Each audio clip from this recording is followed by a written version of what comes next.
حضرت لبینہ رضی اللہ صحابیہ ہے، پکڑے کافر نے، اتنا مارا اس کو کہ اس کا جسم لولہان، ناک کی ہڈی توڑ دی مار مار کر کے، آنکھیں اور یہ بویں ساری مار کر ختم کر دی۔ لبینہ نے فرمایا میں محمد کے دامن اسلام کو میں نہیں چھوڑ سکتا۔ یہ اسلام ہے۔ حضرت حمزہ رسول اللہ کے چچا، جس کے جسم احد میں شہید کرنے کے بعد جسم کو ٹکڑے ٹکڑے کیا گیا، ناک کاٹی گئی، کان کاٹے گئے، سینہ چیرا گیا، دل نکال کر کے کاٹا گیا، لیکن اسلام کو نہیں چھوڑا۔ تو بھائی اسلام کوئی حلوہ کی پلیٹ نہیں ہے اٹھا لی کھا لی آپ نے۔ اسلام کے لیے قربانی دینی پڑتی ہے، اسلام کے لیے جان دینی پڑتی ہے۔ کیا عثمان رضی اللہ عنہ شہید نہیں ہوئے؟ کیا عمر فاروق نے قربانی اسلام کے لیے اپنے خون سے نہیں دی؟ کیا علی المرتضیٰ نے قربانی نہیں دی؟ تابعین کے زمانے میں سعید ابن جبیر نے حجاج ابن یوسف کے سامنے ڈٹ کر کے کھڑے نہیں ہوئے؟ کیا مارے نہیں کھائے؟ کیا اپنی سر نہیں کٹوائے سعید نے؟ کیا امام ابو حنیفہ جس کے مقلد اپنے آپ کو کہتے ہو، کیا اس کا 4 سال جیل میں رہتے ہوئے خلیفہ معتصم نے وہی کسی نے زیر دے کر شہید نہیں کیا؟ کیا اس کا جنازہ جیل سے نہیں نکلا؟ کیا امام مالک دار الہجرہ، امام مالک رحمت اللہ علیہ، اللہ اکبر کبیرہ، کیا امام مالک کو گدھے پر سوار کرا کر کے منہ کالا کر کے صرف ایک مسئلے پر بادشاہ نے کہا کہ زبردستی کی طلاق ہو جاتی ہے، امام مالک نے فرمایا زبردستی کی طلاق نہیں ہوگی، بادشاہ کے سامنے ڈٹ گئے، مارا گیا، پیٹا گیا، یہ حال کیا گیا امام مالک کا۔ رسول اللہ کا پڑھو، جس نے 20-25 سال رسول اللہ کی مسجد میں رسول اللہ کے حجرے کے سامنے بیٹھ کر حدیث کا درس دیا۔ کیا امام احمد بن حنبل کو، اللہ اکبر، کیا روزانہ 40 کوڑے نہیں مارے جاتے تھے؟ کیا بادشاہوں نے ان کو جیلوں میں نہیں ڈالا؟ 3 بادشاہوں نے پیچھے نہیں ہٹے۔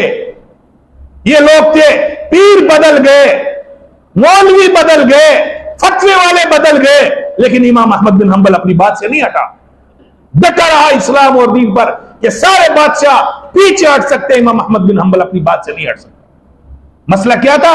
خلق قرآن کا، تو آپ کو سمجھ میں نہیں آئے گا۔ اتنی بات سمجھے کہ ہمارا اور آپ کا عقیدہ اور ایمان ہے کہ جیسے اللہ ازل سے ابد تک رہے گا، اللہ کا کلام قرآن بھی ازل سے ابد تک رہے گا۔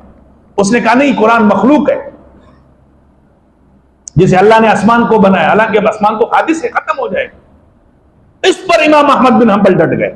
رسول اللہ نے خواب میں سلام بھیجا، اے احمد کھڑے ہو جاؤ، ڈٹ جاؤ، پیچھے نہیں ہٹنا ہے۔ کیا امام ابن تیمیہ، احمد ابن عبد الحلیم، امام ابن تیمیہ کیا بادشاہوں کے مقابل میں نہیں آیا؟ کیا اس کے انگوٹھے نہیں کاٹے گئے؟ کیا اس کو کنویں میں نہیں لٹکایا گیا؟ کیا 7 سال اس نے دمشق کی جیلوں میں زندگیاں نہیں گزاری؟ کیا اس کو آخر شہید نہیں کیا گیا؟ ارے بھائی، اسلام کی تاریخ ہے۔ کیا رسول اللہ کے نواسے اسلام پر نہیں گئے؟ بھائی اسلام آپ سے قرآن مطالبہ کرتا ہے کہ ڈٹنے کا نام اسلام ہے، ثم استقاموا، استقامت کا نام اسلام ہے۔ 2 نمازیں پڑھ لی اور جنید بغدادی بن کر کے تسبیحات میں بڑا اولیاء اللہ اور بزرگ بنا کر پھرتا ہے۔ کیا کیا اسلام کے لیے ہم اور آپ نے؟ کون سی قربانی دی ہے اسلام کے لیے میں اور آپ نے؟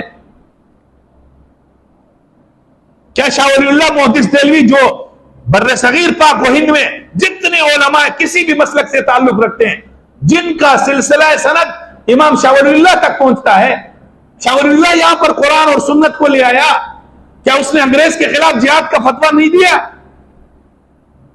کیا اس کے انگوٹھے اور ہاتھ نہیں کاٹے گئے کہ انگریز نے کہا جس انگوٹھوں سے تو نے فتویٰ انگریز کے خلاف تو نے جہاد کا فتویٰ دیا وہ نہیں کاٹے؟ کیا اس کے بیٹے شاہ عبدالعزیز محدث دہلوی کو انگریزوں نے شہید نہیں کیا؟ کیا اسی فتویٰ کے نتیجے میں شاہ اسماعیل شہید، اسی فتویٰ کے نتیجے میں سید احمد شہید، اسی فتویٰ کے نتیجے میں کیا بڑے بڑے علماء اہل حدیث اور علماء دیوبند اور بڑے بڑے بزرگان نے جان اور مال کی قربانیاں نہیں دی؟ اور اسی فتویٰ کے انگریز کے خلاف فتویٰ کے نتیجے میں ایک ایک دن میں انگریز 80 علماء کو نکال کر کے پھانسی پر نہیں لٹکایا؟ پڑھ لے تاریخ اٹھا کر کے۔ میرے بھائی